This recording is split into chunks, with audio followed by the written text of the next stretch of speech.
नमस्कार दोस्तों, फिल्म मेला में आप सभी का हार्दिक स्वागत है। आज मैं आपको सुनाने जा रहा हूं तुम्बाड फिल्म की कहानी। अगर आपको मेरी वीडियोस अच्छी लगती है तो आप इस चैनल को सब्सक्राइब कर लीजिए और नोटिफिकेशन के आइकन को प्रेस कर दीजिए। वादा करता हूं दोस्तों, एक बार इस चैनल से जुड़ गए तो हमेशा आपको एंटरटेन करता रहूंगा। वापस आते हैं मूवी पर, तो ये घटना है उस समय की जब धरती की शुरुआत हुई थी। हमें दिखाया जाता है एक मूर्ति को जो वहां की देवी होती है, जिसका नाम होता है तुम्बाद, जो अनाज और सोने का प्रतीक मानी जाती थी। कहा जाता है कि धरती की शुरुआत होने के बाद इस देवी ने काफी बच्चों को जन्म दिया था, जिसमें इसका सबसे पहला बेटा होता है दारा मानाताई, जिसका नाम होता है हस्तर। लेकिन उसका बेटा हमेशा लालच में रहता है और इसी लालच में वो अपनी माँ का सारा सोना चुरा लेता है। पर जैसे ही वो अनाज चुराने वाला होता है, तभी उसके भाई बहन उस पे हमला करके उससे खत्म कर देते हैं और उससे श्राप दे देते हैं। सीन शिफ्ट हो जाता है और हमें दिखाया जाता है एक औरत वहां काम की तलाश में पंडित की सेवा करने आती है, जहां सिर्फ एक ही पंडित रहा करता था, जिसका नाम था सरकार। उस औरत के दो बेटे भी होते हैं, जिनका नाम विनायक राव और सुधाशिव राव होता है। और हम देखते हैं उसके दोनों बेटे आपस में बात करते हैं कि आज दादी को खाना कौन देगा। मूल रूप से उनके घर में एक बुजुर्ग औरत होती है जो देखने में काफी भयानक लगती है। उसके बाद सीन शिफ्ट हो जाता है और हमें दिखाया जाता है कि वो दोनों भाई जब बात कर ही रहे होते हैं, तभी उनमें से एक को खेलते समय सिर में गहरी चोट लग जाती है। उसकी माँ उसे अस्पताल ले जा ही रही होती है कि तभी वो अपने बड़े बेटे से कहती है कि मैं सुधाशिव को अस्पताल लेके जा रही हूँ, तुम दादी को खाना खिला देना और अगर ज्यादा परेशान करें तो बोल देना सो जा दादी, वरना हस्तर आ जाएगा। सीन शिफ्ट होता है और हम देखते हैं वो बूढ़ी औरत उस लड़के को सोने के सिक्के का लालच देके अपने पास बुलाती है और तभी वो लड़का उस बूढ़ी दादी से पूछता है कि खजाना कहाँ है। तो वो धोखे से उसी का पैर जंजीर से बांध देती है और घसीटते हुए उससे दूसरी तरफ ले जाने लगती है। वो काफी याद करने की कोशिश करता है कि उसकी माँ ने क्या कहा था दादी को सुलाने के लिए, पर उससे याद नहीं आता। आखिरकार अंत में जब दादी उसे जान से मारने वाली होती है, तभी उससे याद आ जाता है और वो बोल पड़ता है सो जा दादी, वरना हस्तर आ जाएगा, जिससे दादी उसी समय सो जाती है। थोड़ी देर बाद हमें दिखाया जाता है कि उसकी माँ अपने छोटे बेटे का देह संस्कार करके वापस आ जाती है और वो दोनों उस मंदिर को छोड़ के चले जाते हैं। वो नाव में जा ही रहे होते हैं तो उसका बेटा कहता है चलो माँ वापस चलते हैं, वहां खजाना है। तभी उसकी माँ उसके हाथ में सोने का सिक्का दे देती है और उससे कसम खाने को बोलती है कि वो तुम्बाद दोबारा ना जाए। काफी सालों बाद दिखाया जाता है वही लड़का विनायक अब बड़ा हो गया है और वो अब तुम्बाद वापस आता है खजाने की खोज में। और वो देखता है कि दादी तो अभी भी जिंदा है, जो वृक्ष के साथ मिल चुकी है। वो दादी से खजाने के बारे में पूछता है और अब की बार दादी उससे खजाने की जगह बता देती है, पर बदले में वो मुक्ति मांगती है तो विनायक उससे जला के मुक्ति दे देता है। दादी ने उसे कहा था कि खजाना कुएं में है, लेकिन कुएं से खजाना बाहर कैसे निकालना है यह अभी तक विनायक को नहीं पता था। सीन शिफ्ट होता है और हमें दिखाया जाता है कि विनायक अपने घर वापस आ जाता है और वह देखता है कि उसकी बीवी ने एक नया कारोबार चालू किया है, जिसमें वह अनाज पीस कर लोगों को बेचती है। विनायक अपनी बीवी को कहता है कि अब हमारे दिन बदलने वाले हैं, जल्दी ही हमारे पास बहुत सारा पैसा होगा। उसके बाद हमें दिखाया जाता है कि दादी ने जो उसे सोने का सिक्का दिया था, वह सिक्का विनायक पंडित को देकर अपना कर्ज चुका लेता है।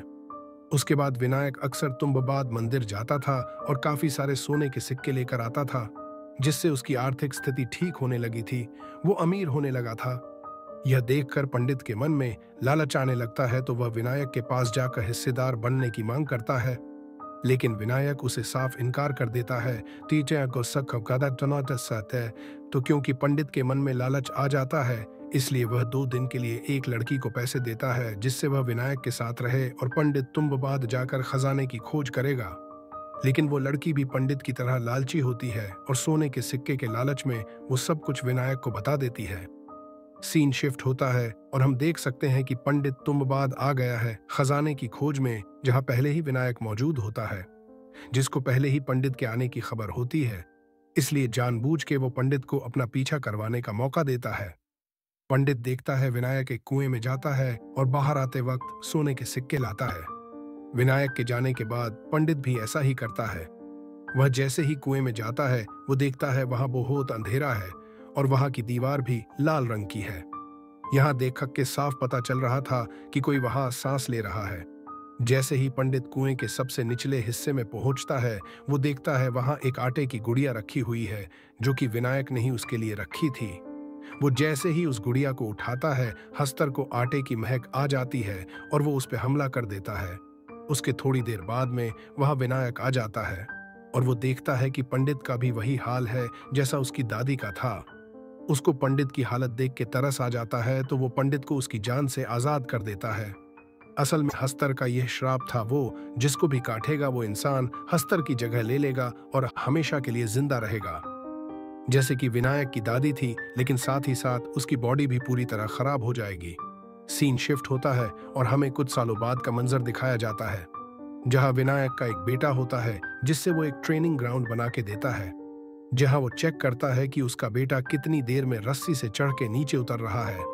दिन गुजरते हैं और हमें दिखाया जाता है कि विनायक अब बूढ़ा हो रहा है और तुंबबाद पर सरकार ने कब्जा करने का फैसला ले लिया है। जिस बात से विनायक बहुत परेशान होता है, तो एक दिन वो अपने बेटे को तुंबबाद लेके जाता है। उससे वहां वो आटे की गुड़िया बनाना भी सिखाता है और वो उससे कहता है कि इसमें थोड़े पत्थर भी डाल दो, हस्तर को इससे चबाने में समय लगेगा, जिससे हम ज्यादा सोना चुरा पाएंगे।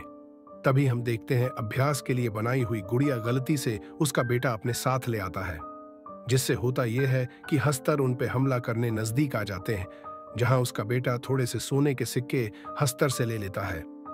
वो दोनों जैसे तैसे करके वहां से बच के बाहर निकल जाते हैं। उसके बाद विनायक अपने बेटे को बहुत डांटता है। फिर विनायक का बेटा उससे एक आइडिया देता है और कहता है कि हम काफी सारी आटे की गुड़िया लेके हस्तर के पास चलते हैं, तब हम और भी ज्यादा सोना चुरा पाएंगे। और फिर क्या होना था, वो दोनों लग गए इसी काम पे। वो दोनों काफी सारा आटा लेके तुंबबाद की तरफ चल पड़े।